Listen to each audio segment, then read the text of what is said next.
Welcome, boils, ghouls, and NBeasts, to the Scream Signal podcast, where you haven't kissed me like that in years.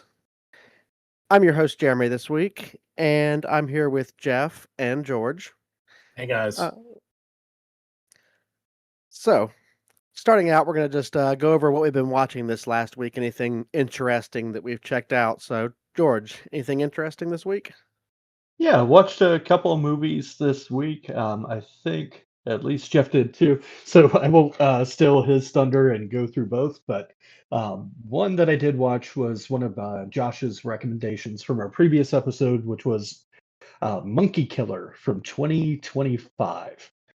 Um, that was something else. I know Josh had recommended it as part of like a do your worst or I'm sorry, so bad they're good recommendation, and it was definitely bad. Right. At some points, it does spin around to being entertaining, especially the last 20 seconds of this movie. It did something that I just did not expect it to do, and still don't understand why it did what it did, but it did make me laugh for like 10 minutes straight after the movie ended. So, um, yeah, did you guys check that one out too? I did, and it is just such a bizarre movie. It's so strange, and it doesn't make sense. At one point, my wife walked in the room while this was playing early on in the movie, like probably the first 30 minutes. Yeah. And she sat there for about 5 minutes and she was like, well, I have to go to any room where this isn't playing now. Because it's so weird. And like the writing, you're like, somebody sat down and wrote this and thought this sounded great. And it's very bizarre starting out. And the ending, yes, is very funny. But I did think that early on, I was like, what is going on? Like, this is just. Yeah. It starts off and never really drops any hints as to what the story is. It's kind of nuts. I mean, it starts off a bunch of kids finding a friend dead in the woods, and they bury him for like no reason at all. it's, Yeah. Yeah, it's it's what's all really over the really place. strange, I thought, was that and then the whole movie has this very strange like aura around it where it's almost like they're making the plot up as they go. Yeah. And the whole thing's also very fragmented in terms of like flashing back and moving forward, different characters, not knowing who these characters are and how they're related to each other. But kind of when you mentioned that, like what I thought was so weird about the kids are that, so I get the idea that these kids feel responsible for their friend's death and so they cover it up. But I never really understood exactly why they felt responsible for it, other than the fact that he was, they dared him to spend the night in a tent. But like, other than that, like, why did they think they had anything to do with him being dead? They like showed up and he's just dead. And instead of like doing what any rational person would do and, going to their parents or the police, they're just like, oh God, we gotta bury him. We can't ever talk about this. Right. And you're like, why? It's really weird because It was normally very if weird. they could have just put anything in there to show some responsibility on their part, and it would have solved that. But instead, you just go through the movie and you're like, okay, but it keeps acting like they did something wrong, like they do, and it's very strange. It was really, really, really weird. And like there were Yeah. just so many things about it, man. Like I It's, I remember there was a scene where this cop chases a guy, like the killer, because the killer of the movie wears this monkey mask, which I again don't understand, but whatever. Uh, the cop is chasing him in a car. So the cop's in a car. Killer's on foot. They're in an alleyway. Cop chases the guy and I assume they get to a point where either the killer realizes he can't outrun the guy in the car, or they're in the end of the alley. You can't really see, so they can't say. But instead of I don't know, taking a left turn or anything, he just sort of moves behind a dumpster, but it's at a diagonal angle, so he's definitely not hiding from the guy in the cop car. It's just like the whole thing's very baffling. It's it just is. baffling. And there's a lot of acting choices here. So the dialogue is terrible, but the audio is also terrible. I feel like all of it is ADR, but something happened to the audio and they had to re-record everything. Oh Um, yeah. but one thing that I thought was hilarious, there's a PI in the movie, and you see him like 20 years before hunting down the same, well, supposedly same serial killer wearing a monkey mask. And then when you catch up to him later, he looks identical, but they like pitched his voice super high and they think that makes him sound like he's old now. That was hilarious to me. Anytime that he spoke, I just couldn't keep it together. But yeah, I was kind of so how far in spoiler territory do we want to go on Yeah, this? just go for it. I So feel like most people aren't going to watch this. so Yeah, the movie if you is want to, just fast forward like 3 yeah, minutes, and yeah, we'll probably be through the 3 or 4 spoilers. minutes. Yeah, I was gonna say, so the whole movie's baffling. The movie doesn't make any sense. What I was getting out of it before it went to the to be continued for the inevitable sequel, I'm assuming, was that their friend died 20 years before or whatever when they were all kids. That was at the exact same time that this monkey killer guy was shot by the PI. I'm thinking this kid got possessed by the monkey killer and grew up to be another monkey killer.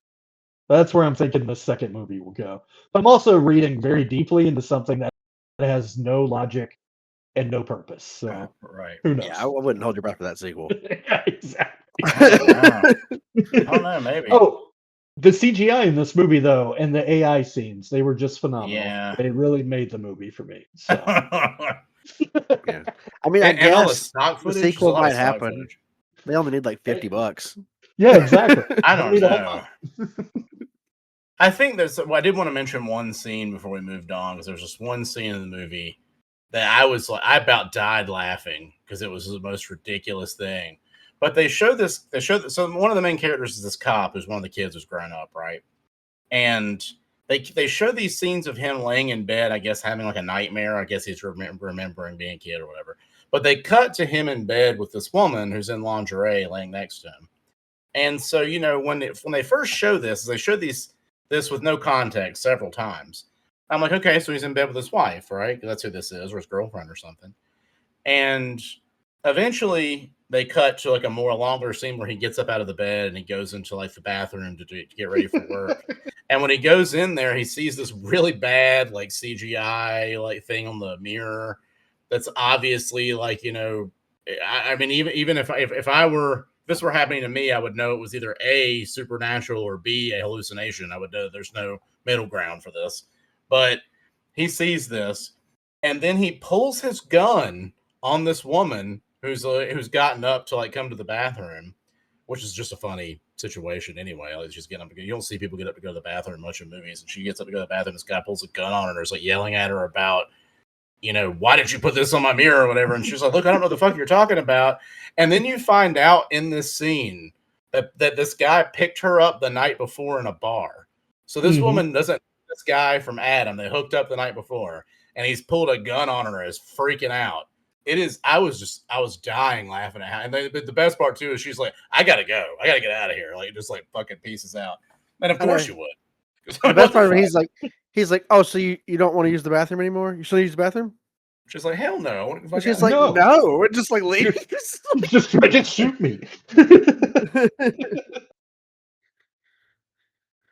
It's very strange. I was like, that was actually one of the parts that my wife was in the room for, and she was like, because the guy's like, he looks and he's like, you can see that on my mirror, and she's like, I don't, and it's like, and she's clearly at an angle where she cannot see this fucking mirror in this door, Right. She Yeah. doesn't and want it's to. like, it's just very strange. The whole scene was hilarious and just over the top.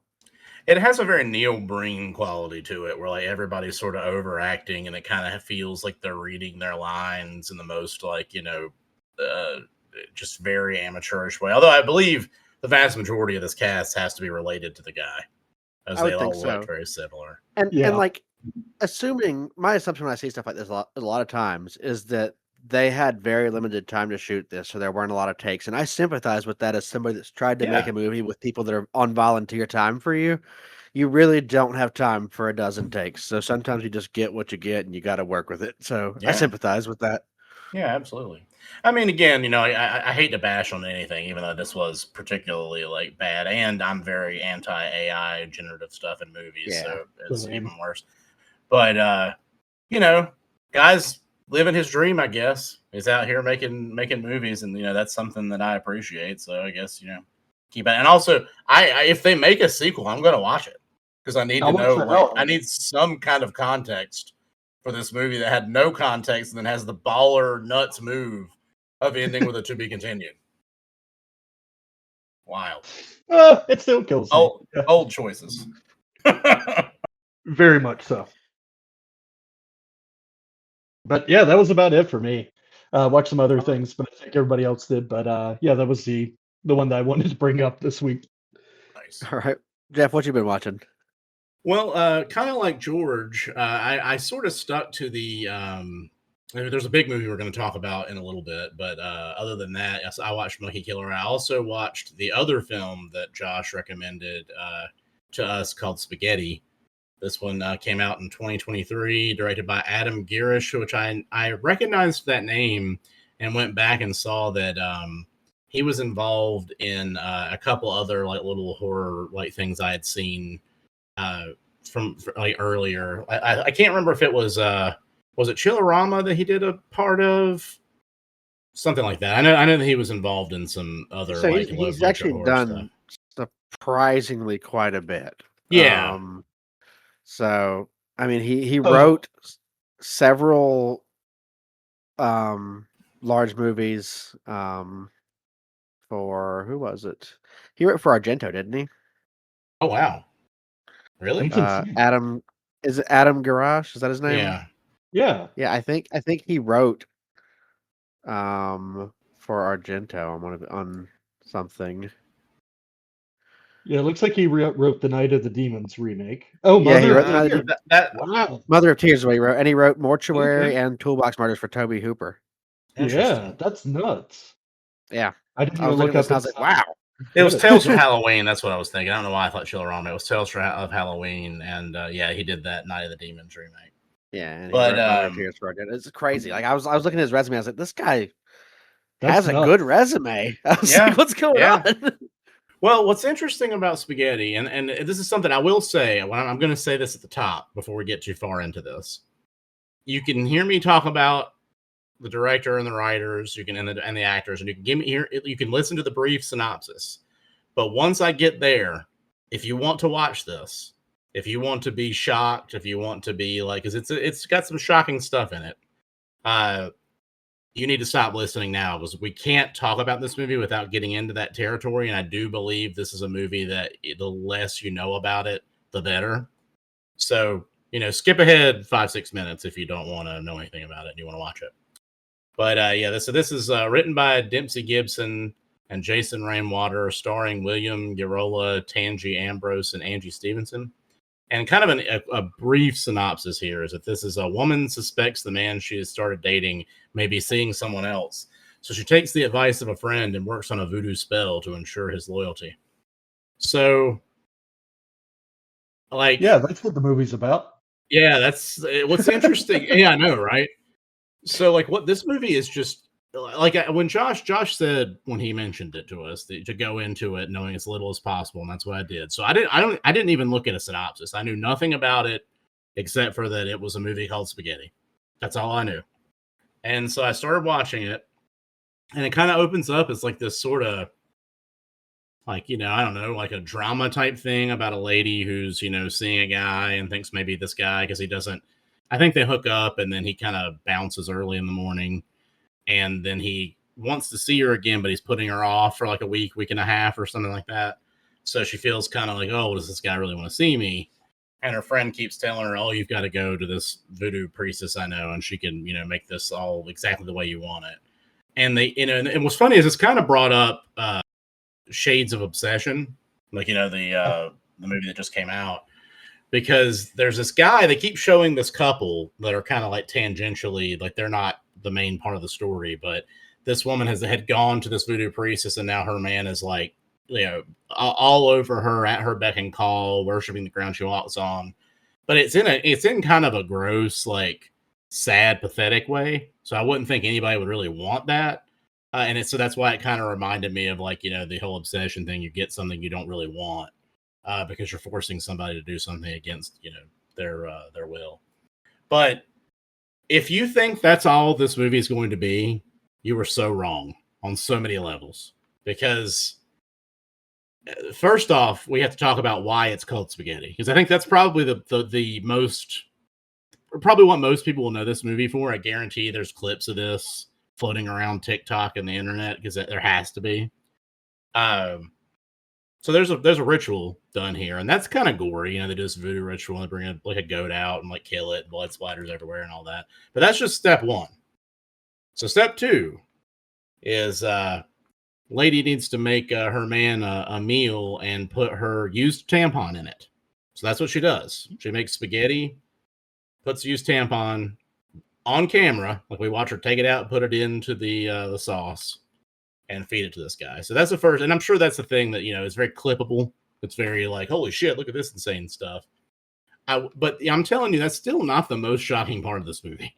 No, it's you'll see that and you're just kind of you're like, wow, they're putting that in a movie. That's wild, and you kind of think that's where this movie is going to go. But what's really weird is that from that point, the movie then becomes pretty much The Guest by Adam Wingard, where it's this, it turns out this guy, he becomes super obsessed with her. He's showing up everywhere. He's getting involved with things, and then people start to die.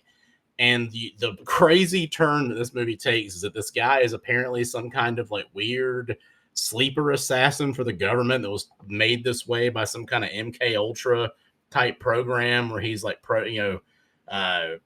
essentially he's not aware that he like goes out and does all this like killing, and I guess this spell has like unlocked this. So now this guy's just on this like insane murder rampage. And I mean, it gets really over the top. It's just really crazy, all the stuff this guy does, and this whole like ending sequence. It's just the whole time you're kind of sitting there with your jaw on the ground. But what did you think about it, Jeremy? So this movie started out in a way that bothered me because once again, it's another movie that starts out with a lot of AI. It's got this whole AI intro that's just AI art with a song in the background. And the minute that I see AI in a movie, my mind goes to, if you didn't give a shit to make this, why do I give a shit to watch it? Honestly. Sure. Like, um, so from moment one, I was already very turned off on the movie, honestly. Once the movie starts, it is somewhat entertaining. I don't think it's a good movie. There are moments of it that I laughed at. Um, but I think overall it is a miss for me, even though there's some highly entertaining shit in here. And some okay acting from some of the cast. But it wasn't something that I was super happy about watching.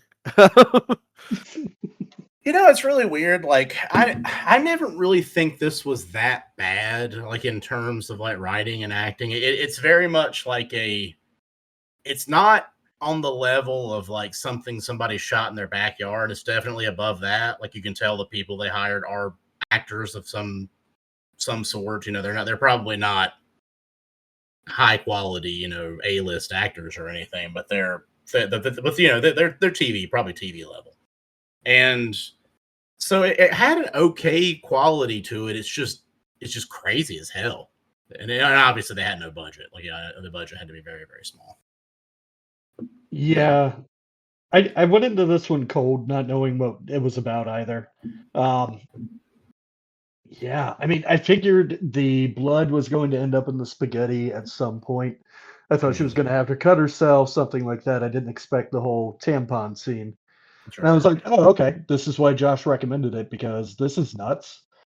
And then, like you said, the movie just goes even more weird and crazy after that. I didn't expect to see, you know, like government agents having their faces melted off with poison gas by the end of the Right. movie. It went Right. fucking insane. Yeah, I liked it. I thought it was fun. Not a good movie by any means, like you guys are saying, definitely on B movie level, but for the sheer just like batshitness of it all, it was a lot of fun. And any movie named Spaghetti that also has a main, well, not the main character, but a main character named Meatball, Yeah. that's gold right there. So yeah, thoroughly enjoyed Spaghetti. It's definitely a weird one. So if you're looking for something weird or you really want to like, just get some reactions from your friends that, who are unsuspecting, just bring this one on them. I believe it's on Tubi also, right? And I believe it's streaming on Tubi. So you can get out there and watch it. Yeah. Yeah, it's on Tubi's where I checked this out at, so, Yeah, same. it's free to see. Um, yeah, and I think that's the only 2 that we all watched and have anything to discuss on this week. I watched a few others that were recent releases. I checked out the Hoodoos. If anybody sees that go up, it's not. I didn't think it was a great movie, but there is some really cool practical effects with puppetry in it that I'd recommend if you like Puppet Master or stuff like that. There's some very cool practical effects with puppets in the Hoodoos, so probably worth checking that out. Other than that, the one movie we did all see this week was Evil Dead Burns. So, Jeff, what were your thoughts on the new Evil Dead? So Evil Dead Burn. Couple quick facts. This is obviously 2026, just released. Directed by Sebastian Vanacek. Vanacek did Infested. I believe that was a couple of years ago. It was a French kind of building infested with spiders. I remember thinking the movie was good, interesting, but like kind of one of those I wanted to see what this guy was going to do next kind of things. And obviously the next thing he did was Evil Dead Burn. This one also is written by Vanacek and Florent Bernard and starring, I'm going to butcher this name because it's like Suela Jacob, Hunter Doohan, Tandy Wright, Errol Shand, and Lucien Buchanan. Following the funeral of their recently dead son, a family gathers in their vacation home and are beset by the Deadites who are in search of a mystical blade that can be used against them. Okay, so I don't want to get before. I guess I'm going to share my pure thoughts of this, unconnected to the original Evil Dead trilogy. If you like Evil Dead 2013, the remake, how it's sort of like a brutal, like less funny version of the Evil Dead story, and you enjoyed the continuation of that in Evil Dead Rise, then I think Evil Dead Burn would be up your alley. I think technically it is a good movie. It follows you can follow it, all makes sense. The plot kind of continues from really, I guess, from mostly the original Evil Dead, but or Evil Dead remake. It's very brutal. It's very gritty. There are some really fun what's the word I'm looking for? Set pieces involving. In fact, the opening is incredible. Like the opening of Evil Dead Burn is one of the best like cold open type things on a movie I've seen in a long time, and I think it's also very unique for the Evil Dead universe because it's happening on a lake, and the stuff that happens in it I've just never seen in an Evil Dead like type movie. So I think it's very cool. There's like some fish hooks like dragging a guy into the water. It looks really cool. There's like a guy boiling in the water of the lake. All very cool. All that stuff is awesome. When we finally get to the main story, the kind of the core cast that you're following through this story, I was worried at the beginning because they all seem a little insufferable in the first like scene that we're introduced to them. And I was like, Jesus, is this who we're having to be with this whole movie? But after the inciting incident happens, I think that part cools off a little bit. And I found the characters a little bit more enjoyable, like going forward from there. But yeah, this is going to be if you like brutality, you like, really like violent, mean, gritty stuff, you're going to like this. The movie falls apart for me a little bit at the end as it gets close to the end, and we finally are sort of given the, boss. I'm in quotation marks, boss Deadite, the like burned remains of this husband. I thought that looked really cheesy. It was very like CGI and very like silly compared to the other things in the movie. That part didn't really work for me, but everything up to that point I really liked, including the two standout things for me were there's a scene where there's this father character who's become a Deadite. He's standing outside the house and he's shooting himself repeatedly in the head with a gun. I thought that was really cool and interesting. Cool. Yeah. And I really liked and everybody's seen this because it's in the trailer, but the dishwasher scene is really, really good too. It's just that unfortunately they give that away in the trailer, but it's very brutal. It's reminiscent of the cheese grater from Rise.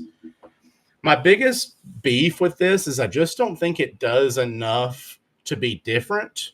Other than that opening scene being really cool, this feels very much like they just went, we need to bring Evil Dead, we need to bring Deadites in, we need to do some really brutal thing like the cheese grater thing, so we do the dishwasher thing. and that's really kind of it. It doesn't. There's no new element being introduced. Like, we're not getting like, with Army of Darkness, we went to the medieval times, and it was more of a horror comedy. With Evil Dead 2, they had kind of moved from more of the relatively serious take of the first movie into full horror comedy, and they also introduced things like the portal sucking him to the past and all that. But there's like nothing like that. The only thing they even really put in this to move the plot forward is the mention of this dagger thing that can kill the Evil Dead. But even that's not really talked about a whole lot or used a whole lot. So it's just, I don't know, it's just not a whole lot of anything new. But if you like the other stuff, I think you'd like this. What were your thoughts, Jeremy? What did you think about it? I don't like this movie, if I'm being honest. I think it's just, I think it suffers from the same problem that so many modern horror movies suffer from, in my opinion. And Terrifier is pretty much like the the best example of this, in my opinion, which is that it feels like there's no sense of restraint at all.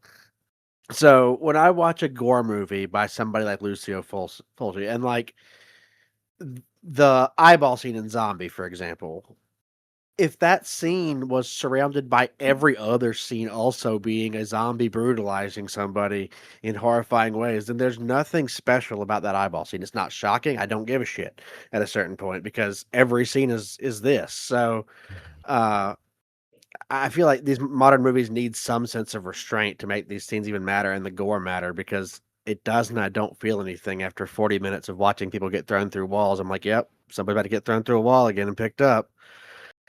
So I was very not into this personally, and there is like the final boss zombie, and when they said like, "Oh, this person's still coming," the demon, I was like, "Oh shit, that person's still coming." Fuck, this movie's not even close to over at one point in the theater.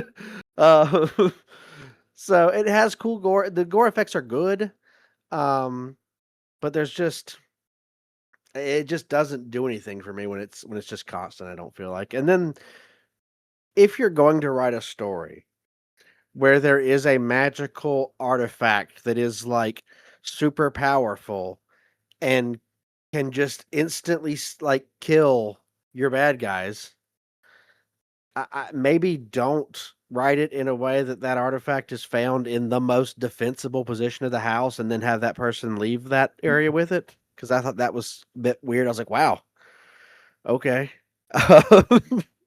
Choices, but I didn't like it. I don't like. I think it's the worst Evil Dead movie by a very large margin, in my opinion.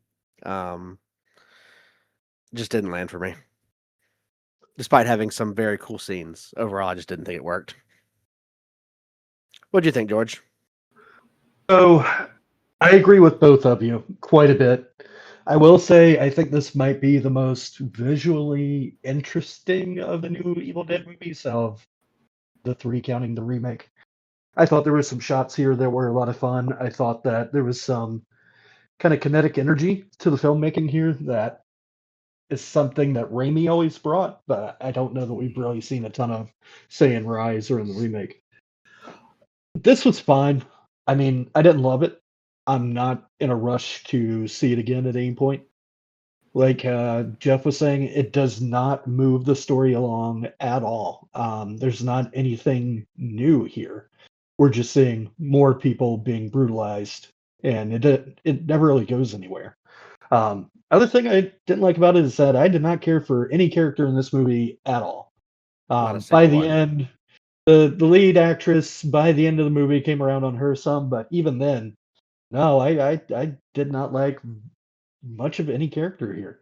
Um, I will say for anyone who hasn't seen it, there is a warning against some animal violence in the movie. Uh-huh. But I Yeah, mean, like you're saying, it's brutality for the sake of brutality. After I saw it, what immediately came to mind was kind of that French extreme Uh-huh. kind of era we had in the 2000s, like yeah, for Frontiers sure. and Martyrs and that sort of thing. I mean, not just because this one was made by a French guy, obviously, but it definitely has that feel of just nihilistic brutalism for no reason. So, yeah, I don't know. Some good practical effects, I will say that. There's some CGI that really threw me off, especially in the last third. I did not like the bait and switch with the dagger. That pissed me off. Thanks for ruining that movie. But outside of that, I mean, it wasn't the worst way to kill some time, but yeah, I, I don't know that I would really recommend it. Think something I've noticed you guys mention this, and it's I don't know if it's just me, if it's unique to me. Um, I've seen a lot of people complaining about the characters in this movie, and I think I hear something. I think we've talked about this before, but I hear something come up a lot that I think is a bad way to approach a movie, and that's when people say, "I didn't like any of these people. I didn't, there was somebody I could root for or whatever." And I'm like, well, I don't think you have to like characters for them to be interesting or good characters. Oh, I And agree. I agree. I don't one think of the they're things I interesting just thought either, was though. cool about this was that, like the main character guy, like the son or whatever that's in this, Mhm. played by I believe that was Taylor Doohan, or I think he was the guy who was in Wednesday, I believe the show. Um, I appreciate that there's a scene in this that's going to piss a lot of people off, and that is, there's a part where he's in the car with his Yeah. girlfriend or wife. I'm not sure if it's his girlfriend or his wife, but He's his a girlfriend, partner. yeah. And his father, who's now become a deadite, is like attacking her, and he has the chance to shoot him, but he doesn't take it because he's his dad, right? He doesn't completely understand what's going on at this point, and like, while I understand, we all get to kind of armchair watch stuff like this and go, oh, this is not what I would do. I try to say, like, I don't really know how I would react in a situation where I was in a car with my father attacking my girlfriend. Like, I would like to think that I would shoot him, but I don't know. I feel like being conflicted makes sense there. But I just see so many people are like, no, fuck that guy. He's the absolute worst. And I'm like, well, I do think it was a cowardly moment, but that doesn't necessarily make a character bad. It just shows them, they've got like a flaw, or they've got like things going on. They've got, it's more complex than just a simple like choice. I And I also agree at think, oh, go ahead. Sorry. first. I agree with at first with that when Mhm. when he initially doesn't want to pull the trigger, but I Mhm. do think it falls apart when he flees the car while his father is like clearly about to murder this woman. I think Well, that's she was when it already kind of dead at that point, right? no. He's hitting her with Right. Oh, you're right. I do the remember like car him seat like while he going up climbs to the out the top. fucking He's definitely a sunroof. coward. He's definitely a coward, and like Yeah. I think that's part of it. He's supposed to be. Yes. And I think sometimes like people don't, and I'm not saying you have to like the character. It's just I do think sometimes people mistake, so that they go, I don't like what this person did, so I hate this. Like I'm like, well, I mean, you can't. Also in a horror movie, you can't really write people who make all the best choices because No, then you 100%. And wouldn't I have a agree. good horror There movie. are movies that I love where the main characters are despicable. Like Ichi the Killer, is a movie I Mhm. love, and the main character is horrible. You don't like the character at all, I but also did it's really compelling. like the unfortunately the girlfriend of his girlfriend. I thought she was actually a pretty decent character through most of it. But then she gets turned into a deadite. So at that point, she's a bad guy. Yeah. But up until that point, I thought she was pretty good. Yeah, she was fine. She's probably the only character I liked in the movie up to that before she became a deadite. Yeah. I didn't find most of them interesting though, and I thought the grandma bit grew old very quickly. It definitely Um, did. That was them trying to insert a little of the old like Evil Dead humor, yeah, and and I it think didn't it work. just did not work. Yeah, At least yeah, not that for me. didn't land for me at all. That part for sure. I was like, okay, this is going. Yeah, I think most of the characters, like, I do think some of the characters are relatable. Like, I understand, Mm-hmm. like the mother, the of the family. Like, I understand her position in the beginning, where she wants all this to work. She has this complicated family where people don't like each other, and she wants them all to get along in some way.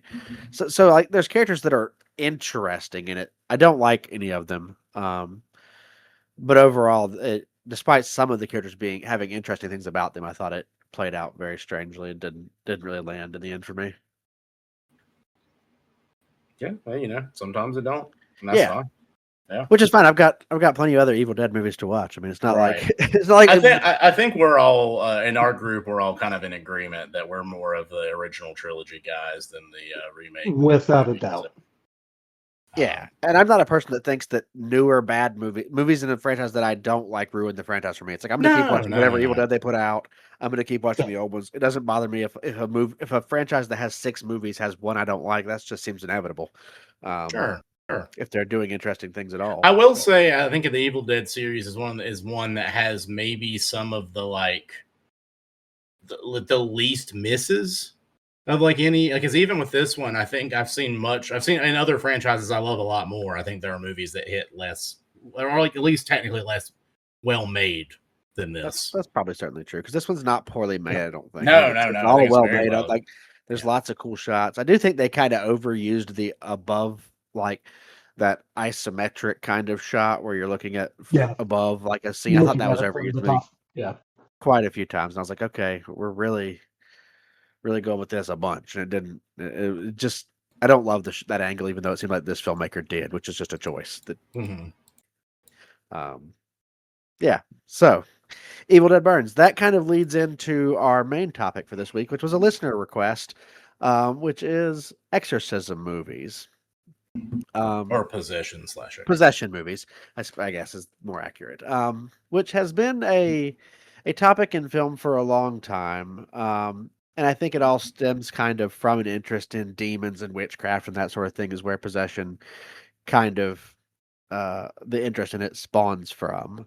Um, Jeff, I think you kind of wrote up a bit of a history of possession movies and the ones that you thought were kind of the standouts in the timeline of this particular strain of horror. So you want to take us through that? Yeah, we can go through it, and we'll take a little brief stop on the ones I think we want to actually talk about. But kind of where I think it all sort of begins with the possession. And another thing I want to point out is that before we get too far into this, we'll sort of discuss a little bit about what we're talking about with possession and exorcism stuff. So there are a lot of movies where people become like possessed maybe by ghosts or by spirits or by monsters or aliens, lots of different things. We're mostly looking at demonic and maybe occasionally ghosts, but I think the vast majority of the list I kind of picked up is demonic or closely related to demonic possession. And kind of where I think the root of a lot of all this comes from is the 1922 silent film Haxan, which is all about witchcraft and demons and that sort of thing. Very cool silent film. And I wouldn't say it's specifically about possession, but if you're a fan of any of these themes, I think it's a good place to like start just for pure like cool imagery.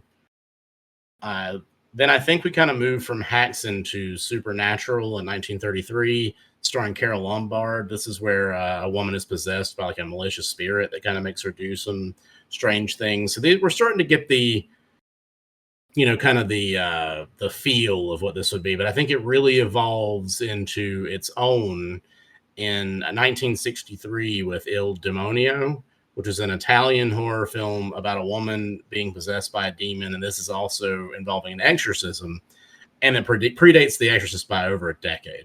So yeah, this is like I think Jeremy mentioned when we were talking about this before the show.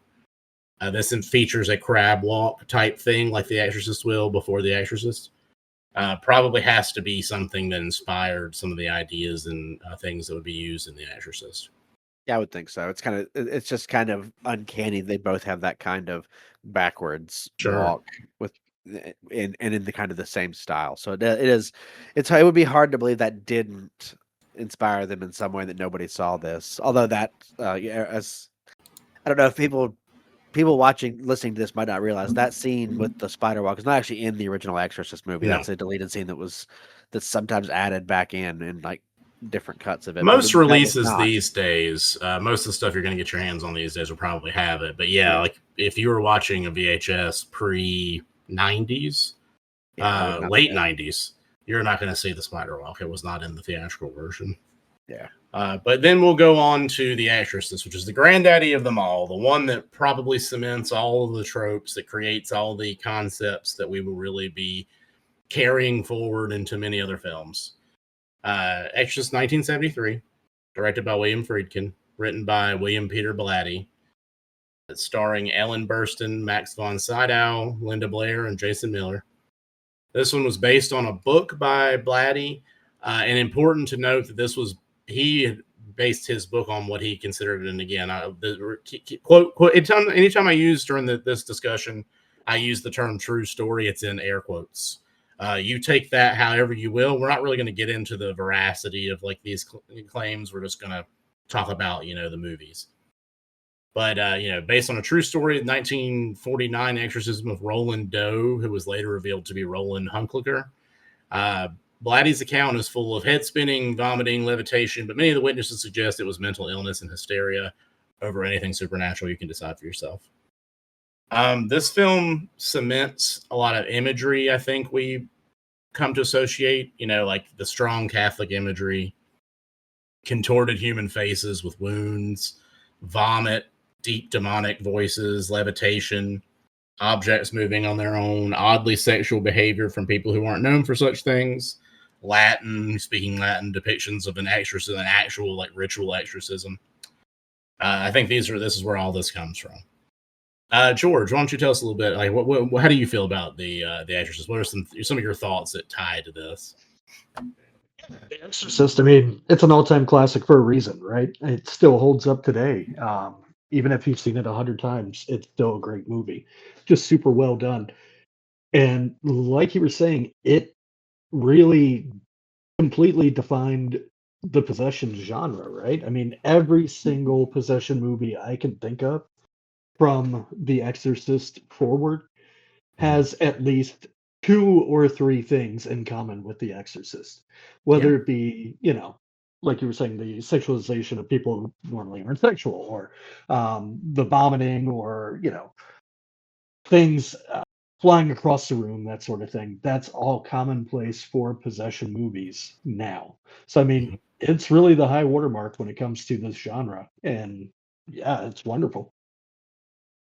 Yeah, it's really interesting what you're saying about like this defining the genre, because I did see someone when I was researching this last week mention the fact that there's really only in the last 50 years there's 2 movies that kind of created horror like tropes in a way that didn't exist before. And that is The Exorcist, which created our modern idea of how exorcisms look, and Night of the Living Dead. Those are kind of like the 2 things that created new monsters for us. Because serial killers, Frankenstein, all that has been around forever, but these things were really in the last 50 years, give or take, created from whole cloth by modern filmmakers.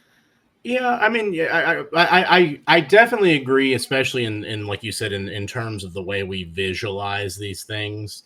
I mean, obviously, the idea of people being possessed by spirits, that's Ancient. old. That's really, really old. Yeah, And the old. same thing even with like zombies, like ghouls, whatever you want to call them. There's always been things that eat the dead or eat flesh. That's another old thing. But yeah, like you said, those movies created a like series of tropes that we would then use to discuss anything like this and translate to film anything like this after it.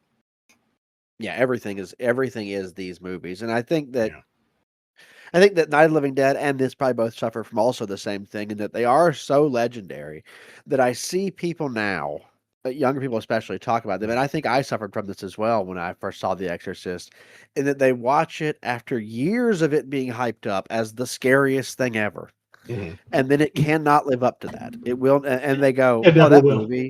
that movie sucked. It wasn't scary at all." After everybody told me that, it's like, well, it's not going to be as scary as you think, because when everyone in the world has told you it's the most frightening film of all time and that you're going to be horrified by it, you're probably going to be let down.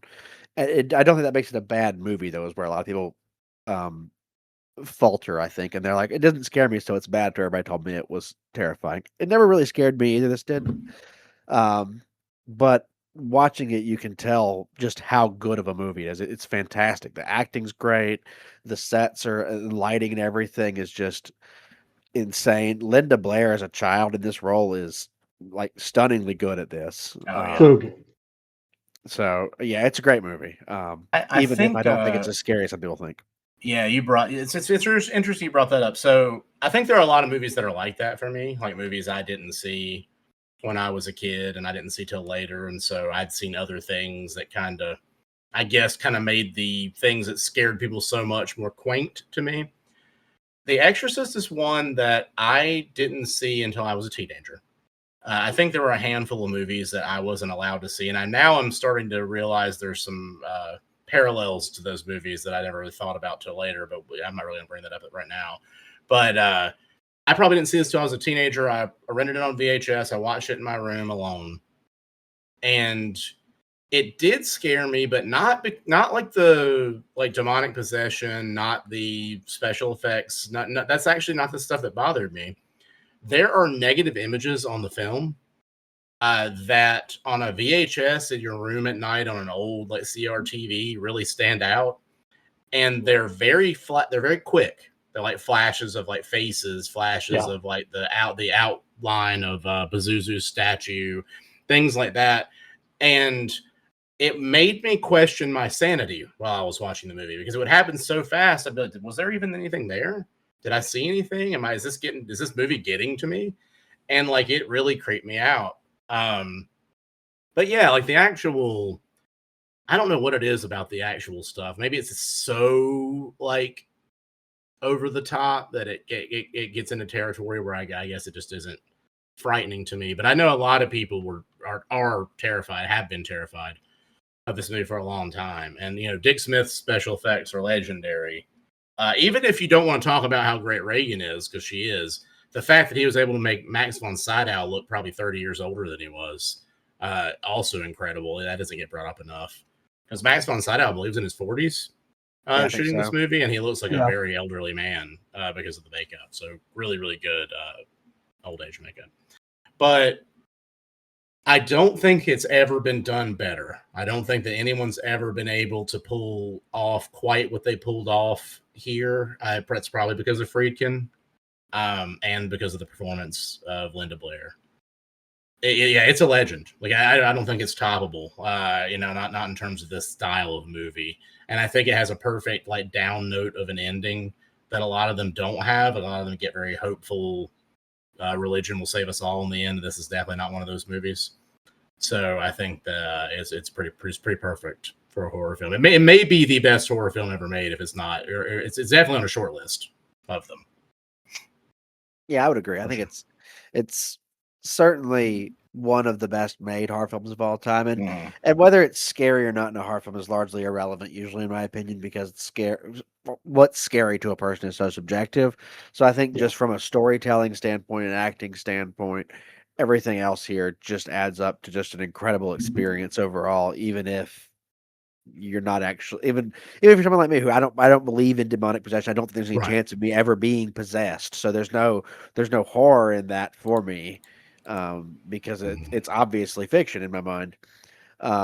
Where I could definitely see someone who really believes in this concept and really thinks they could get possessed. This would be terrifying. If I believe that, I think this would be horrifying because it's such a good representation of it. It would feel like, and the things this family are going through are so brutal to watch. Like I think, as a parent, I think like if my child was suffering, because that's what the movie is a child suffering while the parent stands by with the ability to do nothing. That's horrifying. It truly is.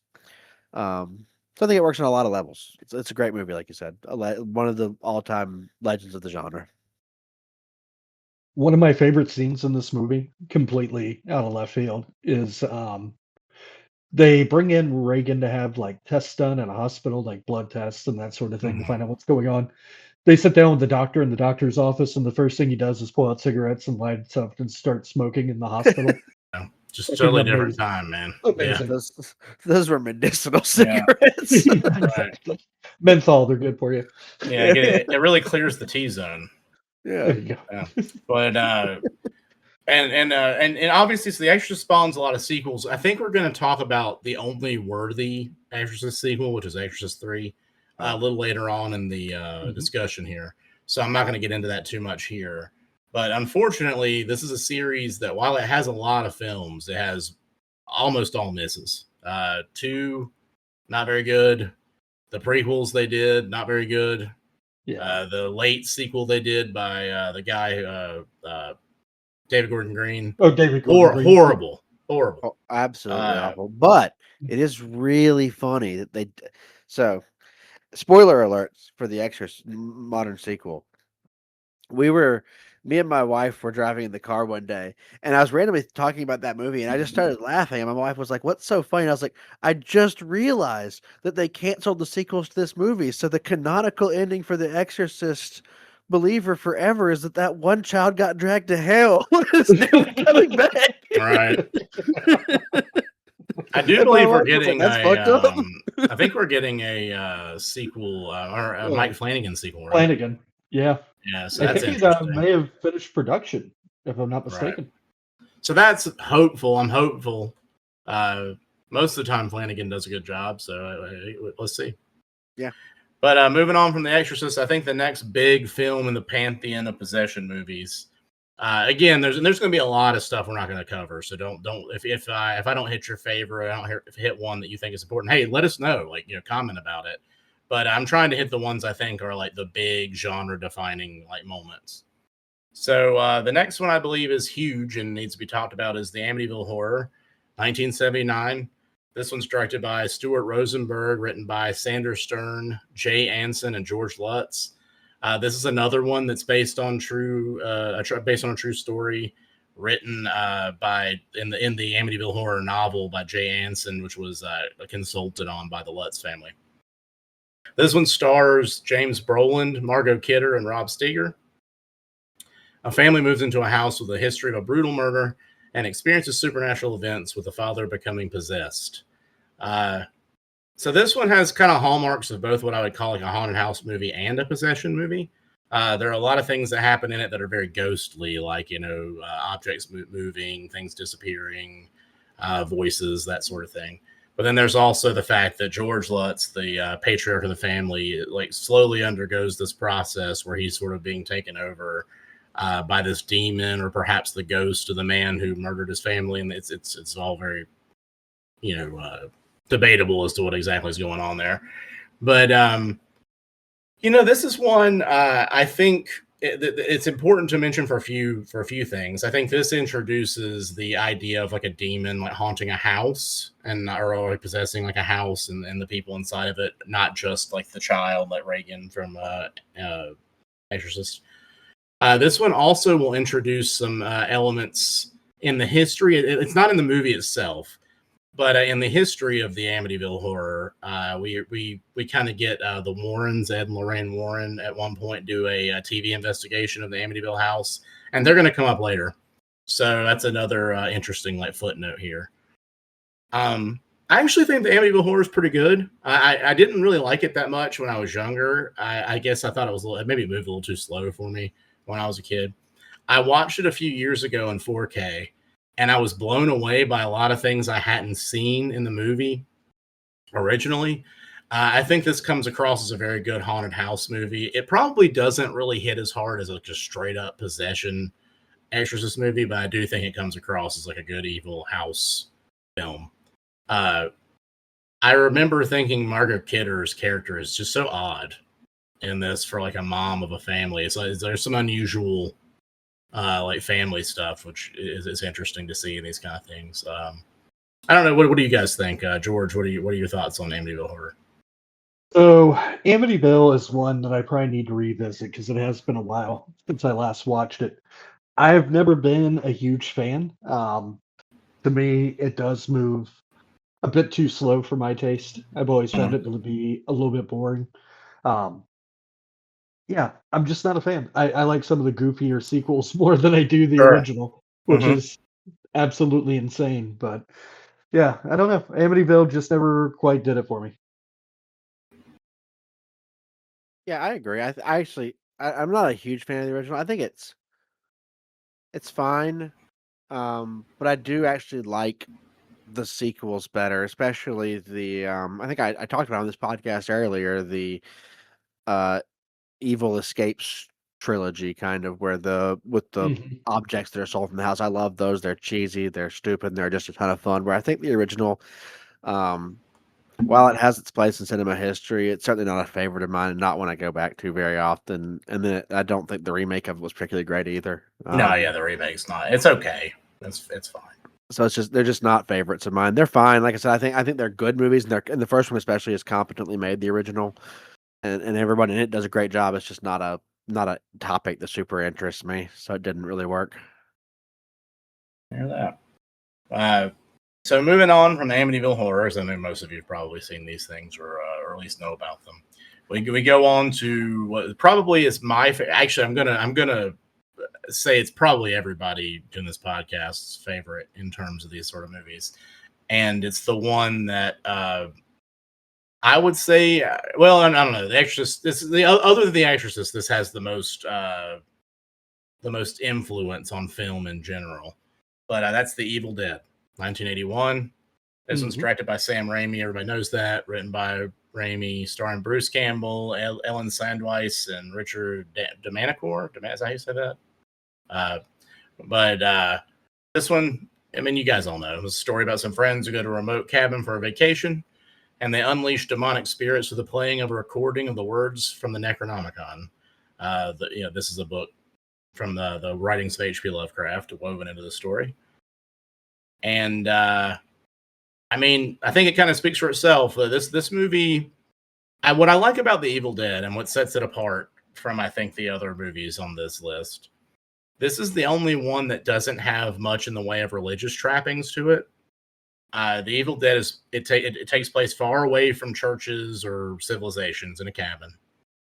We've got an old demonic book that's sort of, it's not like a Christian related work. It's like a old Arabic, weird occult thing. It doesn't have really anything to do with the Bible or like even necessarily Satan. I don't really think any of that's really mentioned. It's just these like evil like spirits that are conjured up by this book. I think this one, it borrows ideas from The Exorcist in terms of kind of the way that people become possessed and they get wounded and contorted and all that. But it's almost as if, which I mean, the name implies it too. You become possessed by these things and you die, but you just keep going, with these like spirits in your body.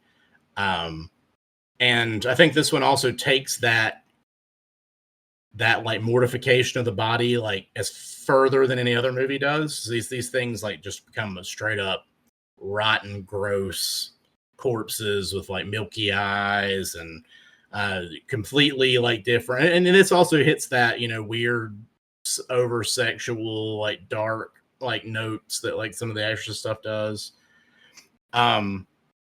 Yeah, I mean, I love this one. I think the thing that's cool about The Evil Dead is that it has moments that are funny, and sometimes they're funny unintentionally, just because the budget was so low and these people were out trying to make a movie at all costs, making it work. But I also think it becomes scary and disturbing in ways that are surprising for it as well. Like some of the claymation that's sort of used to show like bodies rotting or becoming possessed, I think is almost like more disturbing than some of the like modern practical effects. I don't know. I think Evil Dead is one of the best movies ever made. It's really, really great. It's definitely my favorite movie. It has anything to do with possession. What do you think, Jeremy? I agree. I love The Evil Dead. I love the fact that they were able to accomplish so much amazing stuff. So many amazing shots too on a shoestring budget at the time. Um, there's just so many great stories it's such a well documented movie. You can read everything about the making of this movie out there. People have researched it to the end of the earth. Countless interviews going over the most minute details of how things were accomplished. Just the amount of fandom surrounding it shows how important it is. You can go on the internet and there's people building models of the cabins in extreme detail. It's a beautiful film that spawned a wonderful fan base that just loves everyone with anything to do with it. And I just like the community around this kind of movie in particular because it's so beloved and everybody is very positive about it in general when you're like out at conventions and stuff. It's absolutely my favorite possession movie, and I think it's more than a movie at this point because of how big it is. I am in agreement. It is probably my top 3 of all time. It's the reason why I'm sitting talking on the podcast right now. It's the movie that got me into horror films. Growing up, like, I thought horror films were just Freddy, Jason, or Michael. And I saw Evil Dead and I was like, holy shit, there's this whole other, like, all these types of horror that I just had no idea existed. And I had never seen anything like it. I still absolutely adore it.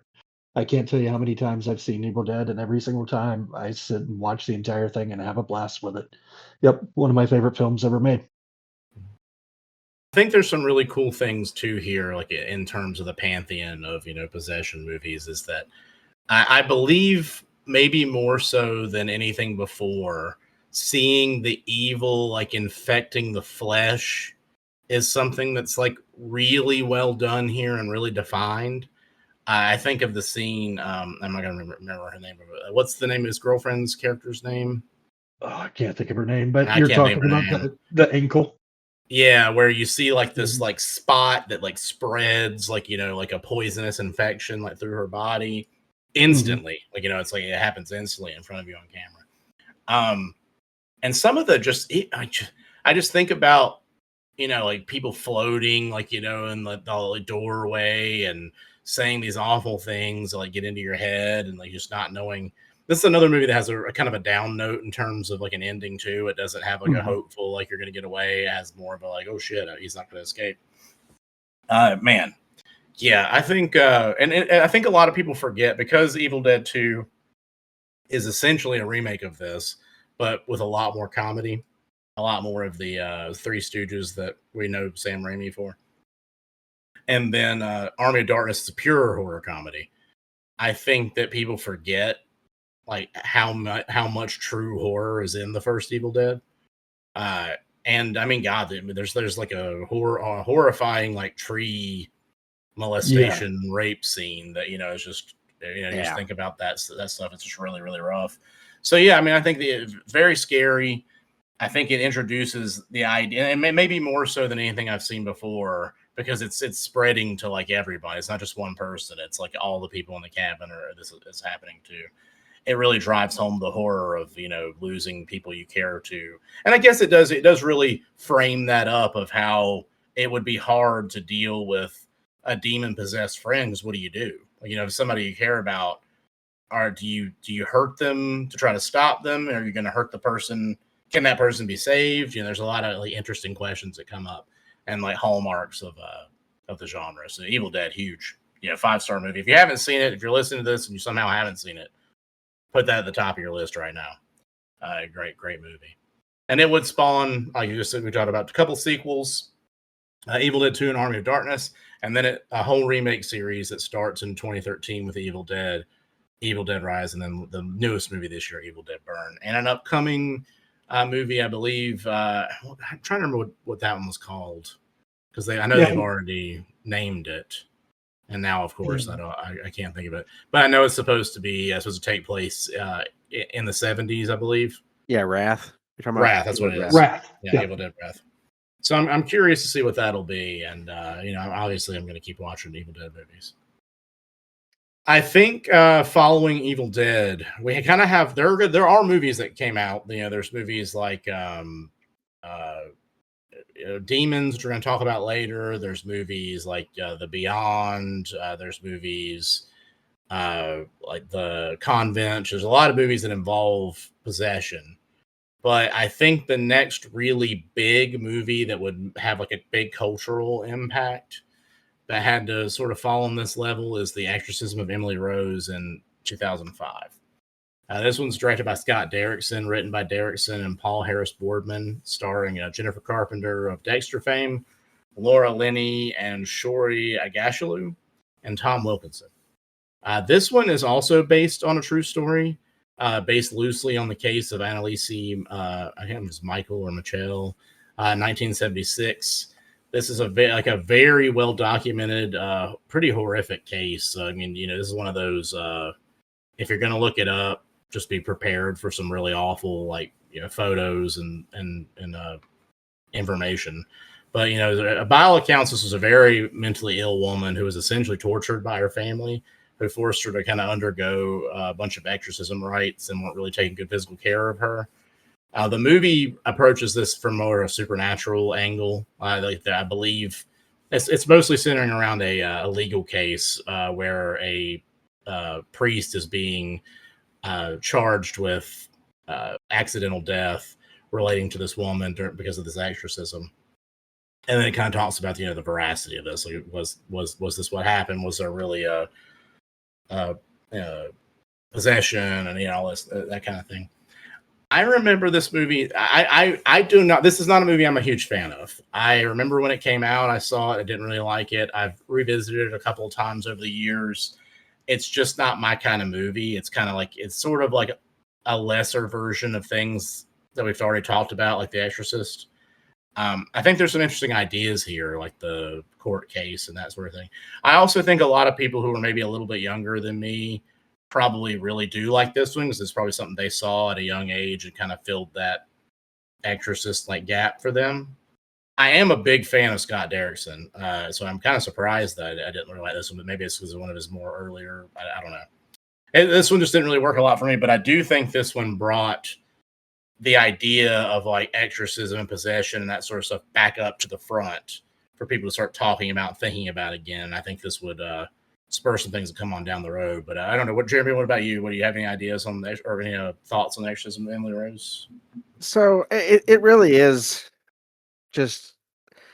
It's hard to even call it a horror movie, in my opinion, because it is so much more of a courtroom drama. Almost, if I remember correctly, it's been a long time since I saw it, but I remember a lot of scenes in courtrooms in this, and I don't think it was something that I was just super interested in. I remember it sent me on a Wikipedia dive at one point where I read about the case, which is horrific, and it is horrible to read about what happened to this woman.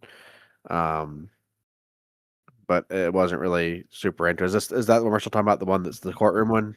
Yeah. It is. Yeah, that's what I was thinking.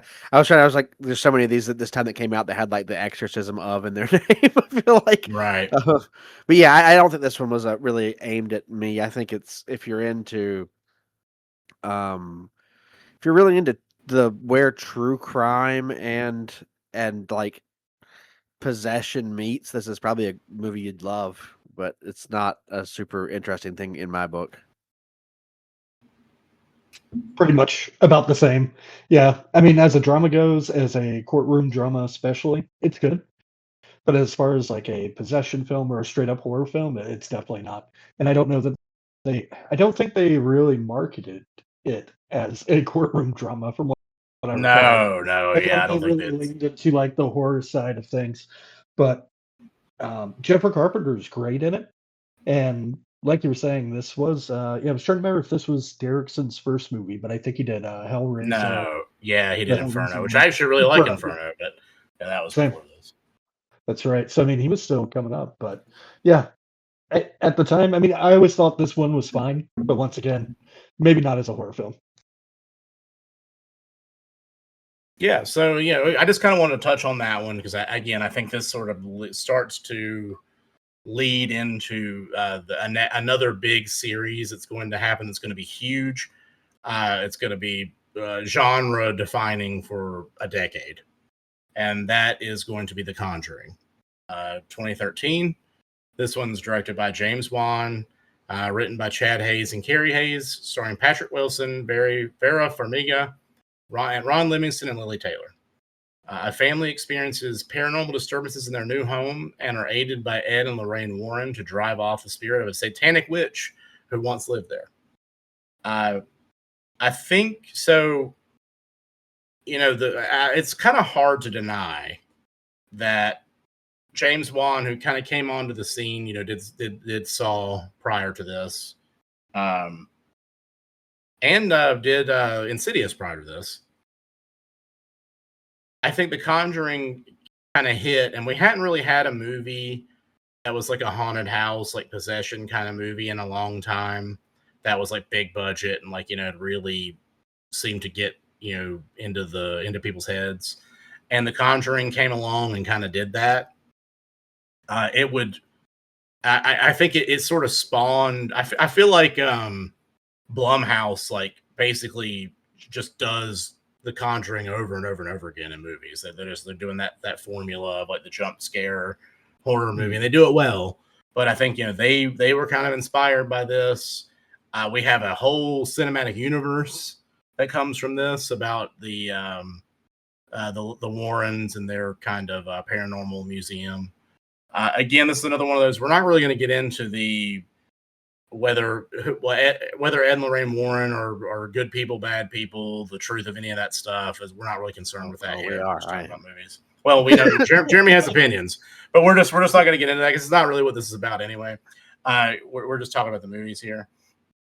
I think that The Conjuring, again, it kind of hits this sweet spot of it is a movie about possession and does have a form of exorcism, but it is also a very good like haunted house movie in terms of like jump scary, like really great moments, the clapping from the darkness behind the Lily Taylor, the thing on top of the like wardrobe. There's some really, really great scenes in this. I enjoyed it a whole lot when it came out. I think my enjoyment of it faded a little just because of the how much stuff spiraled out of this that got, I guess, the quality diminished a lot, from this beginning point.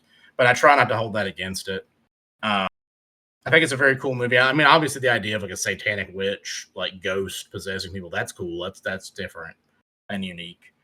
And I think that the Ed and Lorraine Warren as characters in the Conjuring universe, like so divorced from the reality of who they might be, they exist as these like interesting kind of like savior characters that you can follow through these movies. That works pretty well. So I think it's pretty cool. I don't know. What about you, Jeremy? What do you think about The Conjuring? I've only ever seen the first one. I because I have no interest in these people or anything they do, so and don't want to support them. But yeah, the first one, it's a fine movie. It's okay. It's once again, it's another thing that it doesn't scare me because I don't believe in the devil.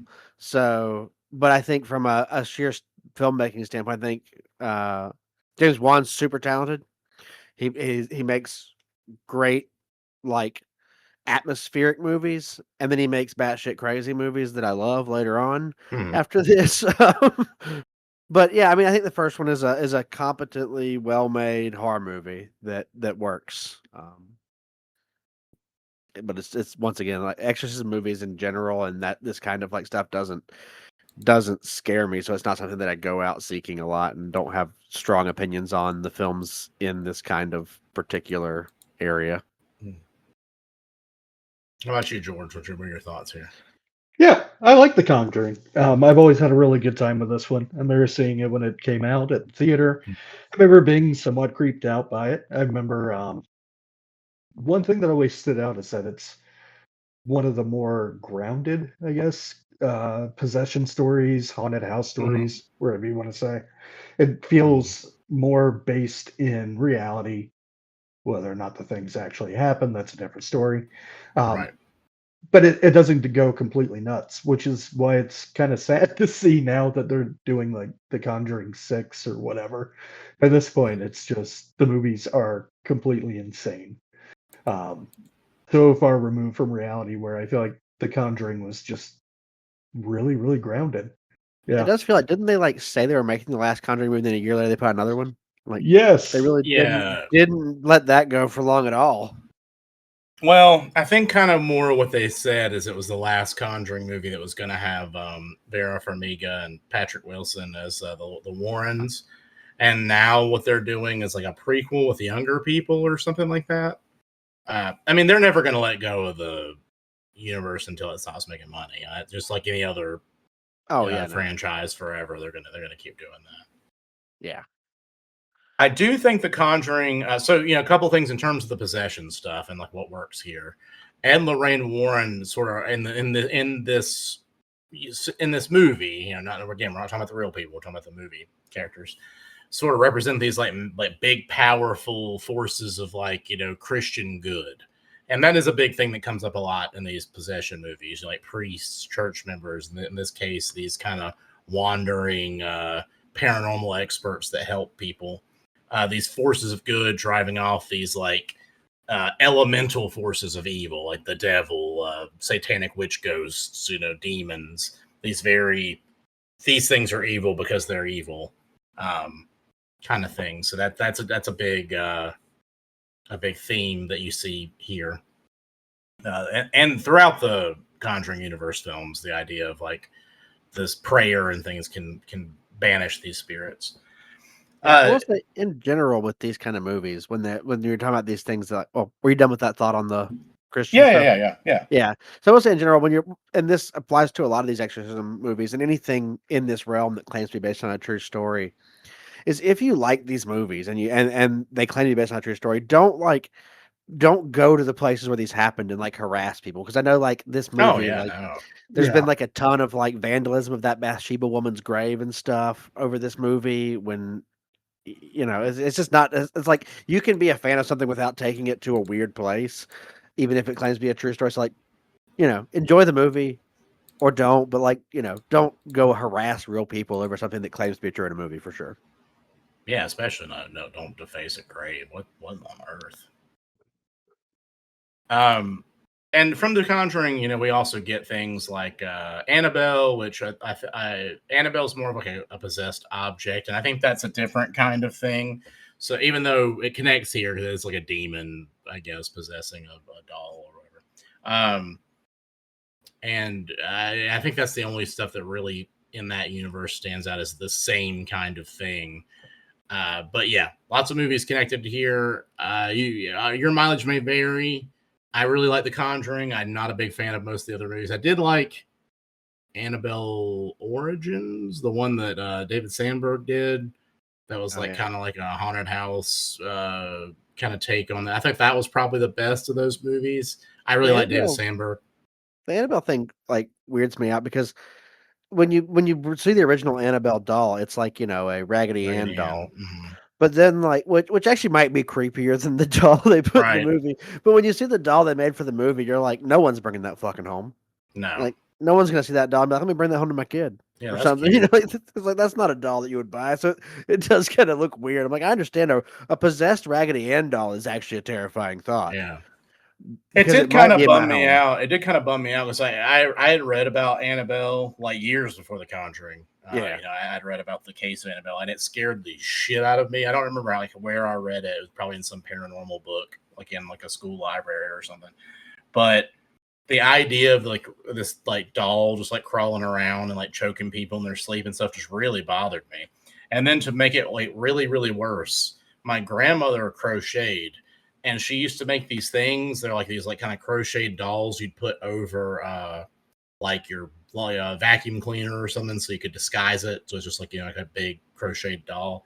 She made this fucking Raggedy Ann crocheted doll that was like its arms were super long, so it could like hang from a doorknob and like cover shit. So it's just this like horrifying fucking thing in her house. And I would go over there and like, after I'd read this story, just look at it and that thing's gonna fucking crawl off the doorknob and choke me out in my sleep. To be fair, when you're a kid, I think these movies do like movies about scary toys land well when you're a kid. I think Oh yeah.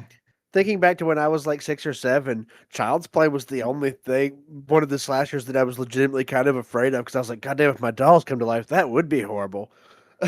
Yeah. Right. So I think that does land when you're a kid. So like, it makes sense that you'd be terrified of this. And I mean, a doll choking you in the middle of the night is a fucking scary thought. Right, for sure. And then I kind of want to touch on one more. There are lots of other movies, but there's one more I think is like a huge, and it kind of, and this is Possession, because I think before Hereditary we got The Witch. That came out before Hereditary, right? It did. I believe so. Yeah. But The Witch is not really about possession so much. It's more about like just the devil, witches, that sort of thing. Hereditary came out in 2018. This one's Ari Aster, starring Toni Collette, Millie Shapiro, Gabriel Byrne, and Alex Wolff. This is a family begins to come apart after an incredible tragedy, but it turns out that there are sinister works going on in the background of the family tragedy. And this one, so this is a very interesting movie. And it definitely involves demonic possession. But what I love about Hereditary, it's one of the few movies. There have been a couple of movies in my life that I see and I walk out of the theater and I'm really not sure what to think. And when I saw Hereditary, that was a movie like that for me. I spent probably 3 days thinking about this movie and how I felt about it, and like ultimately where I landed on it, because I was just so conflicted. It affected me so much in so many different ways, and I finally landed on it. I thought it was brilliant, but it started. It's such a because the movie Hereditary is like an hour and a half of like the darkest family drama you've ever watched. Yeah. Like, I mean, it's not really like it's got horror elements, like, you know, like a horrifying death, some imagery, but the vast majority of this movie is just people coming apart after the death of a child, and it just some of the most brutal, dark, horrifically honest things about, you know, like unspoken things between family members and all this sort of stuff that plays out. It just hits so hard. And then in the last like maybe 10 minutes of the movie, it turns into a true supernatural demonic possession film. And that's like what I think threw me, because, you know, you're sort of you're in this world of this whole different kind of movie, and then the gas gets pressed to the floor for the last 10 minutes, and you're just like, holy shit. And yeah, I mean, I think it has some of the most disturbing visuals I've seen in a movie in a long time. It has definitely the most pit of my stomach. I felt absolutely like destroyed as a human watching Toni Collette, like character telling her son that she didn't really want him. Like that scene, I think, is one of the most affecting scenes in cinema. Period. It's wild. And the imagery in the end is just insane. Like, you know, levitating headless bodies. Like it's just nuts. It is an absolutely insane movie, and I think it's very, very good. George, what do you think about Hereditary? Love Hereditary. Went into that one cold the weekend it came out and fucking blew me away at the theater.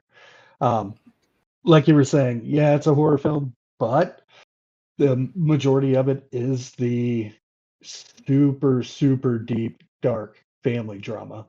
And most of that is, in a lot of ways, more horrific than the things that happen to kind of kick it all off. Sure. Just absolutely brutal. Ari Aster, the script for this is genius. Just the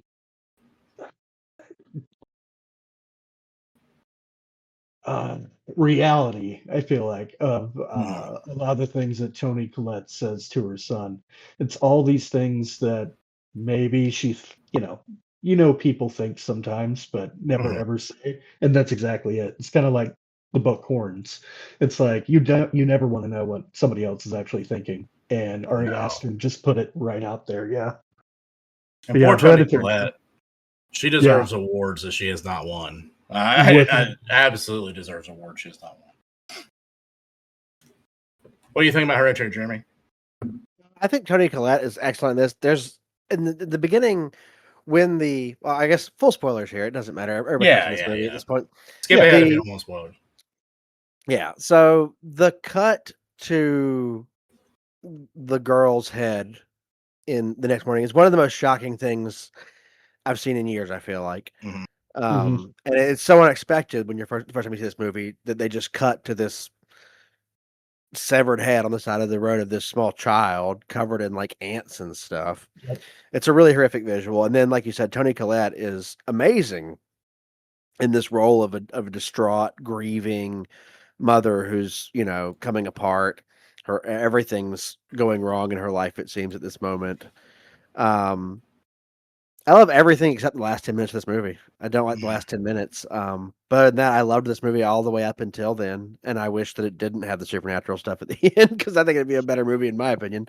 Um, You know, it's but so weird that like I just it for me. I think if he didn't have that ending, I don't think I would have liked it. I would have been like that was an okay drama. I wish I hadn't watched, but it's yeah, so weird how like it's divisive like that.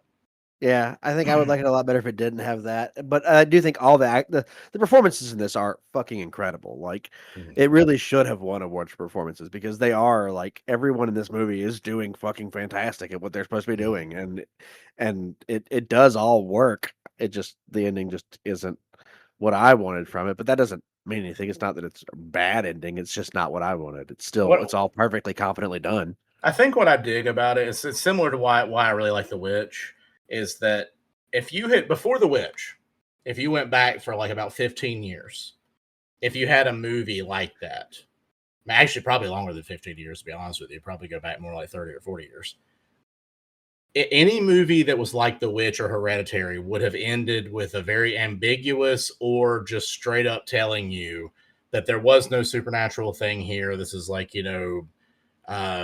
mental illness or, had all human, generation. Like, in The Witch, there is no uh, Black Phillip like tempting people or a witch doing these things. It's all just this girl and her, tormented, I guess like bored mind or what she might do. Hereditary, it's all just this dark family drama. Like there is no like thing in the background. But what I thought was cool is that in this era, we had them go, we're going to make that movie. We're going to make that movie where it could just be all a normal human explanation. But then we're going to like pull the baller move of making it a supernatural thing because that was so rare at that point. I think that's what I like about those two movies. Because The Witch is very similar to me. If the ending of The Witch had not been what it was, I don't think I would have liked that movie at all.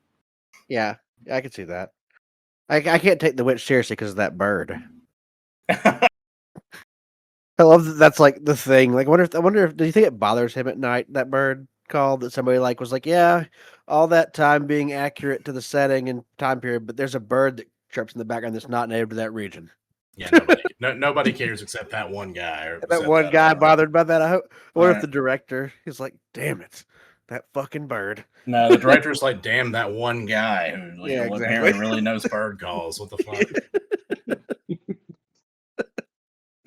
Yeah, I mean, Hereditary is a great movie. I mean, obviously, it's from the standpoint of like where horror is now. It's had a huge influence. A24 in general had a massive influence during this time, and they really did like kind of help to bring horror out of, I think, a bit of a rut almost, in like in there and did bring interesting original ideas to it. So I think this movie is very important and did do a lot for the genre. Ari Aster has definitely brought a lot of fresh ideas. Sure. Yeah. And so I think that kind of concludes like what I would call it, the history. Like I was trying to hit all these big movies. There are definitely other movies along the way. I think the big takeaways here are like what we've talked about before, the idea of possession being horrific because you're not in control of yourself, if some other being has like got into you and sort of piloted you around. I think anybody who's felt helpless, powerless in their life, like they weren't making their own decisions, probably really resonates with that fear. It's never been a fear that was a huge one for me. I'm not sure why, but I do think there are some great movies that in this like pantheon. You guys have any like final thoughts before we do our recommendations with this kind of stuff? I'll let you go, George. Do you have any thoughts? Not really. I think my thoughts are kind of always new, but I just don't think possession movies are my favorite genre. There's some classics, but for the most part, yeah, I just don't think it's for me. Yeah, same. I feel like I've said I don't like movies a lot this episode, which is more than in normal. general. It is. I actually just hate movies. That's the secret here. I'm here to just shit on movies. No, I love so many movies, but possession movies really don't do much for me. It's just not my jam, especially like this kind of when we're talking here about exorcism / possession movies, like where it's the main focus of it. It doesn't typically work for me, and it's just not my genre. While these aren't really like what I would call my favorite, it's not my favorite subgenre of horror. It's one that like when I see a new exorcism type movie come out, I'm like, maybe I'll get to that, on streaming or something later. I did notice going back through that there are some big ones that are just some of my all-time favorite movies. Like The Exorcist, Evil Dead, the Amityville Horror. I think all these are really, really great movies that everybody should check out. Hereditary, it's really, really, really awesome. I think there's good stuff to be seen here. I think that like anything else, there are going to be tropes that people latch on. Because like I know for all of us on this pod, we're huge slasher movie fans, and you can say the same exact thing for slasher movies. They're very formulaic. They use the same exact Absolutely. tropes over and over and over again. They're essentially you're watching the same movie 10 times with different people in them. That's all true of slashers or other subgenres just as much as it is of possession and exorcism movies. But if those trappings weren't for you, like maybe you are religious or you had a complex relationship with religion that makes religious iconography interesting to you or resonant with you, obviously these things there are good movies. There's a lot of good stuff to be seen here, and this what we've mentioned are things I kind of think like if you're trying to hit a list of I need to see these movies, this would be the definitive list for that kind of thing. But yeah, we'll kind of just transition here to our final thoughts, which is going to be movie recommendations. Obviously, we're going to recommend possession, exorcism type movies. I think some of us are going to go a little offbeat here. Like this might not be the priest, holding a cross in front of somebody forcing a demon out, but they should, kind of scratch that itch. So, George, why don't you hit us with your recommendations for this week? Yeah. So this week for possession movies, I know I was just saying, yeah, maybe it's not my favorite genre, but I'm going to talk about one of my favorite movies, which is Exorcist 3 from 1990, directed by William Peter Blatty, uh, with George C. Scott as a fantastic cast. But this one is about a serial killer who is seemingly back from the dead. George C. Scott plays a detective who is trying to hunt down this killer. Um, and it all leads back to a mental institution. Um, and George C. Scott has to face some, possessed evil here. But with this movie, if you've never seen it before, it does have probably the best jump scare of all time in the mental institution, um, with a nurse. It just comes out of nowhere, and it gets me every single time. Amazing scene. It's so good. Brad Dourif Brad plays Dourif's awesome in the it. serial killer, Mhm. and man, is he awesome in this movie. Yeah, and the 4K from this, the Scream Factory put out is fantastic. Also, it's got a really really good new release. So, definitely pick that up if you're into collecting. Yeah, There's a and scene in this too as one of the things that has stood out to me in all of my years of horror movies. One of the most disturbing. I don't know why, but it just has been one of the most disturbing things to me. And that is there's a scene where there's like a statue of like Jesus on the cross that like opens its eyes.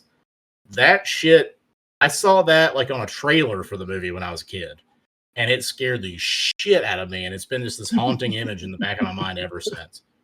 So it is a pretty scary movie. Like I would not go as far as to say this is better than The Exorcist, but it is very, very close in quality. it's pretty close. And I it is watched the this a lot more than only. The Exorcist. Yeah, I can see Same. that. I can definitely see it be more rewatchable. But I just, it's kind of like, I would often say the first Friday the 13th might technically be like among the best of the Friday the 13th in film, like standpoint, but it's not the one I rewatch the most. Yeah, Yeah. exactly. Same thing here. I think that The Exorcist is probably technically the better movie, but The Exorcist 3 is a lot more rewatchable, a lot more interesting in some ways. The way it departs from stuff in there. It's more fun to watch, that's for sure. Yeah. Yep. What else you got, George? Second one would be 1977's Kathy's Curse, directed by Eddie Madelon. I don't know if either of you have seen this one before. If you haven't, Yep. I've seen it. Yep. it's pretty fun. Kind of playing off of The Exorcist, and um, also I feel like Carrie trying to cash in on that as well, but with Yeah. way less of a budget. Not a great movie, definitely a very low B movie, but this one I did not like my first time around until about halfway through the movie. Towards the end, this one starts to actually get pretty insane, um, much more so than some of the other possession movies of the time, I feel like. And Yeah, this one then also has a recent release from I think Severin did a 4K of this Seven. that's pretty good. Um, and definitely worth picking up. I think I first saw this movie, learned about this movie from like Best of the Worst by Red Letter Media back in the day. I think covered this, and that's where I decided to watch this, and I enjoyed it quite a bit. I think it's a very fun movie. And then my third recommendation this week was going to be uh, 2015's Black Coat's Daughter by Oz Perkins. I think this may have been his first feature, which is insane because this movie is fantastic. It's about two girls. They stay at their kind of boarding school over Christmas break while the school is empty, and they find evil in their school, along with there also being kind of a wraparound story that's happening years later. This one is fantastic. It is full of atmosphere. Everything's just cold, snowy, very, very gothic school. Just extremely creepy, and it doesn't show or give a lot away about what's really happening um, to the two girls while they're at the school. But yeah, this is fantastic. I've been a Oz Perkins fan ever since. I'll watch anything he does at this point. Yeah, I didn't even realize for so many years when Oz Perkins was making movies that he was Anthony Perkins' son. Yep, I had no yep, idea. absolutely. Despite the And fact that finding he that out looks was really exactly cool. like him. I know. Well, I Yeah, just know he looks. you don't think about stuff like that unless it's Yeah, like somebody you see all the time. I just hadn't thought about it. it's funny because I remember uh, Jeff and I used to work in a haunted house together, Mhm. and the man who owned that haunted house became obsessed with a particular scene from the movie Dead and Breakfast, Mhm. and would make us watch it all the time. And Osgood Perkins is in that. And despite watching this man for hours and hours, who looks exactly like his father, I never made the connection either. Yeah, and the Black Coat's Daughter. I remember seeing this one. This is one I need to revisit. I saw it when it came out, and there were a lot of like, I think there's a lot of really strong visuals in it that I really liked. Yeah. But I think this kind of hit me the same way Jeremy was hit with Hereditary, where like there were parts of it I just did not like, and it made it hard for me. Like it kind of like soured some of the rest of the movie for me. So I need to go back and see if on a rewatch I feel a little different. Yeah. But yeah, it was a. It's definitely one I know I hear a lot of people talk about really liking. So yeah, I definitely think it's worth checking out. All right, Jeremy, what you got for us? All right, well, I'm going to kick this off with kind of a horror comedy that most people have probably seen, and that is The Frighteners by Peter Jackson from 1996. This is a kind of supernatural ghost slash possession comedy with a fantastic cast. We've got Michael J. Fox here, who is our lead, and he's kind of a guy who his wife was murdered, and it gives him the ability to see ghosts. So he uses ghosts to fake possessions in these houses, and then he goes in and exorcises these houses for money, and his ghost friends leave. Eventually, an actual ghost serial killer shows up and starts murdering humans and ghosts alike. And it goes from there. It gets crazy. But the cast is just stacked. You've got John Aston, you've got Dee Wallace, Jeffrey Combs, Arlie Ermey, Jake Busey, all in just really, really great roles for them. And it's just a ton of fun. Um, either you have thoughts on this one? Oh yeah, I mean, I remember when this came out because what's interesting about this one is that when it came out, it was sort of really build a lot on the CGI effects that are in the movie, especially Yeah. with Yeah. the main like Reaper like ghost. And I actually think those are perhaps the worst parts of the movie because it did not age very well. Yeah, I think so. Uh, I agree with that. but like you said, there's some great stuff here. Like Michael J. Fox is really great. The ghost characters, like his like friends, those are really really fun. Jeffrey Combs plays this like unhinged like FBI agent Yeah, guy who his went too character is deep into Yeah. fantastic. like some occult stuff. It's great. Yeah, and I think Jake Busey is it Jake Busey, right? Yeah. In this one, yeah, like he plays a really great kind of almost like a Starkweather esque, but like in a funny way, type character. Yeah. Yeah, I don't know. It's a lot of fun, and it's interesting. I think for years and years I didn't put together that it was Peter Jackson. Like I just seen it, didn't know anything about that. And when you go back and watch it through that lens, especially as a fan of his early like horror and horror comedy stuff, you can see his personality like shining through it a lot. Yeah, I love John Astin in this movie, especially as like Mm-hmm. the weird decaying, like the gunslinger that's falling. Mm-hmm. Mhm. It's just the ghosts are so much fun. Absolutely, yeah, it's a great movie. Yeah, and my second movie I've got here is going to be Starry Eyes. This was a 2014 movie directed by Kevin Kolsch and Dennis Widmeyer. I'm not sure exactly how to pronounce his last name. Um, but this was actually a Kickstarted movie.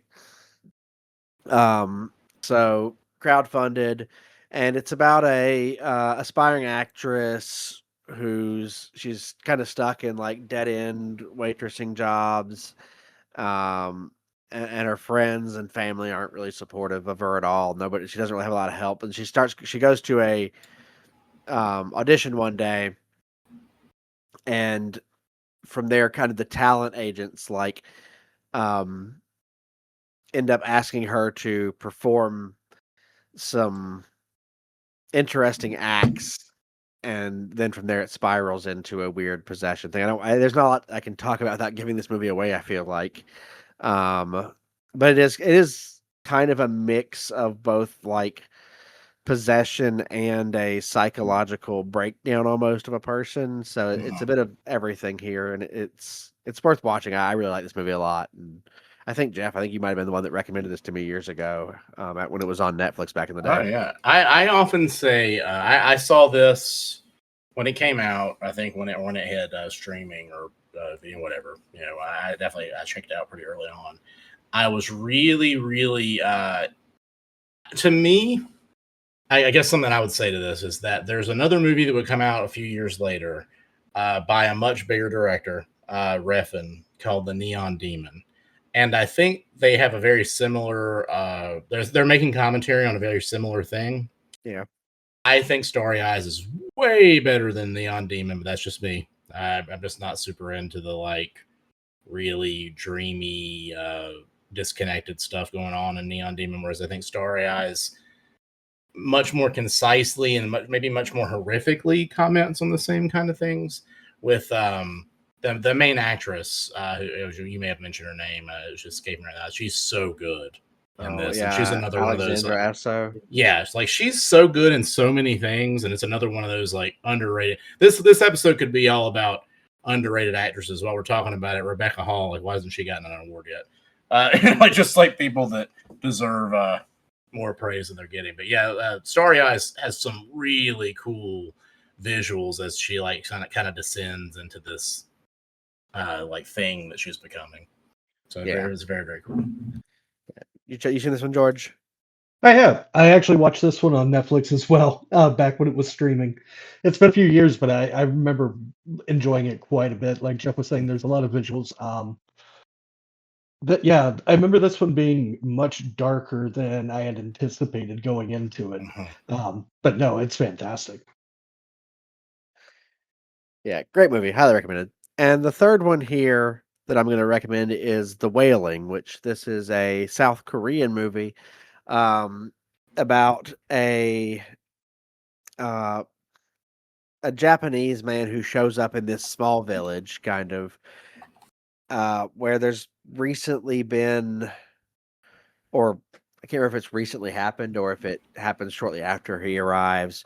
There's a infection that breaks out, so to speak, like, and then cause people to like commit acts of violence. And then from there we go into an officer who is trying to figure out this situation. And I think this is just a very different kind of take on possession from what Westerners might be used to, because you get to see a lot of like interesting like cult imagery and stuff in here, and very different rituals than what we would be used to in a Western religious themed movie about possession Mhm. and exorcisms and stuff like that.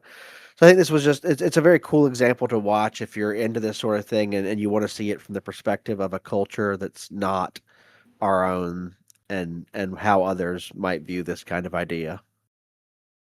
Yeah, I like The Wailing a lot, and it almost feels like a zombie movie at times. It Um, does. yeah, it's good. It's one that I've been meaning to revisit. It's probably been a couple years since I last saw it. I thought this one was really good, but I do want to like warn everybody going into this. It is a very long movie, Very Yeah, long. probably unnecessarily long. I would agree with that. It could be shorter. It's like I think it's 2.5 hours. Yeah, Yeah. So any horror movie that runs that long, there's very few. It's a genre that usually doesn't have it. Like, often I'm just like, why? yeah, it does. That's kind. I watch a lot of movies now in general and feel like there could have been 30 minutes shorter at Right, least. Like half the right. time, like, can we get back to the 80 to 90 minute movie? Everything doesn't need to be 2 hours long, but that does seem to be the trend now, and this one is especially long. I do wish it had been shorter, but I think if you're willing to sit through that 2.5 hours of subtitles too, Yeah, then there's a real gem here. there's some very cool imagery, and like you said, I really appreciate seeing a like spiritual side of things you don't often see in like Western like type stuff. Yeah, It's and boy, the definitely 4K for this goes on sale all the time for dirt cheap. Like if you're looking to pick up anything, this is on sale on Amazon all the time for like 11 or $12 in 4K. So I definitely recommend it. nice. All right, so my recommendations. I wanted to the first one I want to recommend is like more of a I'm gonna say fun. I don't know that it's meant to be funny, but I do think it's just like a blast to watch. Is 1985's Demons. Lamberto Bava directed this. It has Mikhail Suavi, who is also a famous director, who did The Church and Stage Fright. He plays a character in this. It's such a cool, like, this is a cool idea for a movie. It's like a movie within a movie. Uh, Italian kind of dream, has some dreamy like elements to it, but it's a little bit more grounded than something like Argento or even something like Fulci, a lot of Fulci stuff. But this is a group of people go to a movie showing. They're invited. They're like by these weird people in these weird masks to this like theater showing of this film. And while they're watching the film, people in the audience have been infected by this like demonic kind of possession thing, like from this. It's sort of like leaking from the movie and like items from the movie. They're in the lobby of the theater, and it's sort of like spreading like a zombie type plague. Is like one person gets infected and attacks another person, and they become infected, and they're all turning into these like kind of slavering, glowy eyed like demon things attacking each other and rip each other apart. It's really gory. It's really like over the top. It's just a lot of fun. Um, I have a blast with this. This is one of the more accessible like foreign movies to me when I was younger and trying to get into like foreign stuff. It felt a little more like things I'd seen, so I think it had some like comfort points that like helped me kind of get into it. Um, yeah, I think Demons is really fun. A lot of cool special effects and that sort of thing. Agreed. Demons is fantastic. Um, I love the use of color in this movie too. I Yeah, mean, oh yeah. the classic Italian kind of giallo colors. Um, but yeah, Demons is always a blast. Super, super fun. Great soundtrack in it too. Yeah, I love this movie, and also just worth noting, it has one of the coolest taglines ever of "They will make cemeteries their cathedrals, and the cities That's will be right. your tombs." What a badass like Yeah, tagline! So Like good. so that fucking is cool. really cool. Probably cooler, really, than the movie deserves, but it is really It cool. really is, Uh, honestly. It's so uh, fucking cool. You hear that yeah. tagline, you're like, I gotta see this movie. And then, kind of moving in a different direction, I kind of wanted to recommend this movie because I'm going to say this is maybe the least pure horror film that we've recommended, but it's more of a thriller. But it definitely has supernatural elements that drag it into horror. And I think it sort of stands apart from a lot of the other things that we've talked about. And that is 1998's Fallen.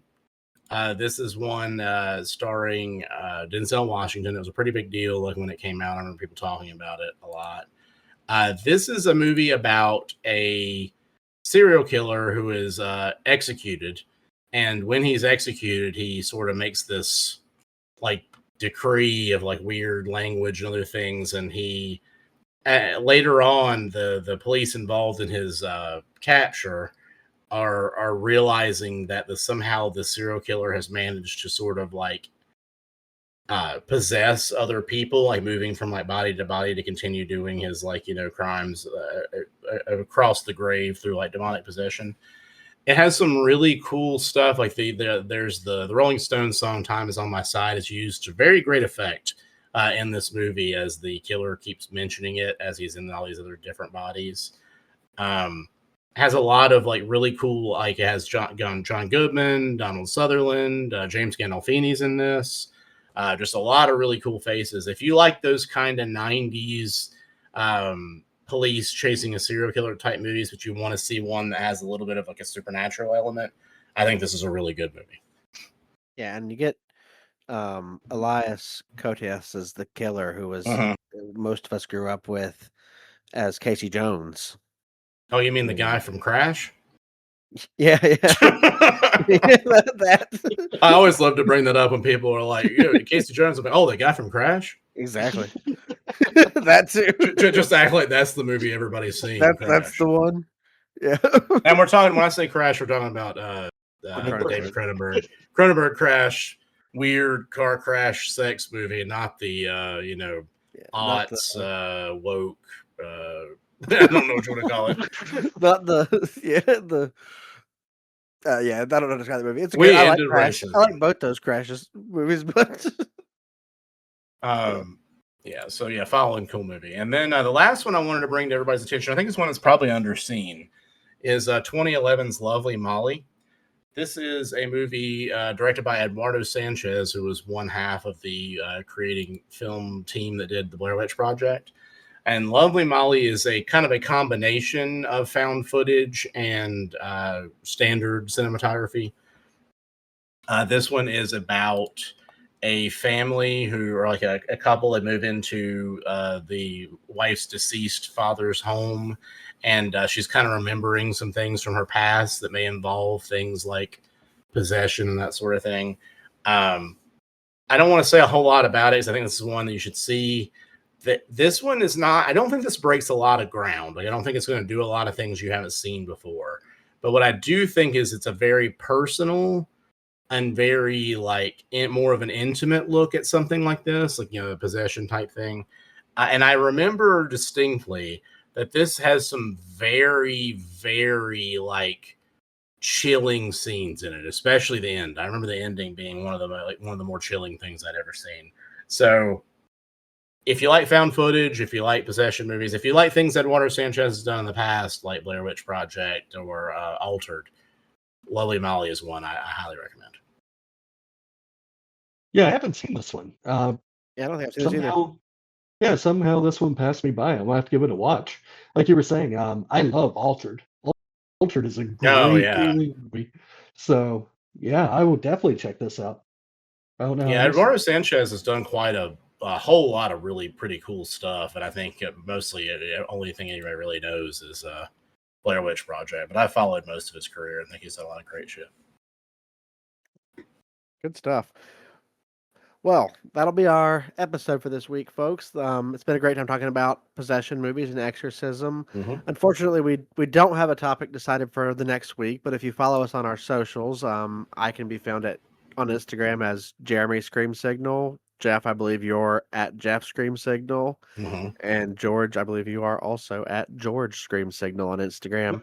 If you follow us on any of our socials or on our Facebook page, which is just Scream Signal, then we'll be posting updates throughout the week. We'll let you know once we've decided on a topic for next week. So if you want to go ahead and try to make suggestions or try to get ahead of us and watch what you think we'll be talking about or recommending based on the topic, that'll give you a chance to do that. So hit us up on those socials. We're also showing these episodes on YouTube now, not with video, but if you do want to subscribe to our YouTube channel, we'll be uploading other stuff on there as well. And you can comment and talk about our various episodes with others. And we're working on the video. We'll get there. Okay. We will get the video. Right now, I am in the process of moving back to North Carolina, where we'll all be in one state together again, and then we'll be doing more video content. So look forward to that. In the meantime, follow us online. We'll see you next week. Stay spooky, everyone. Good night, folks. Everybody.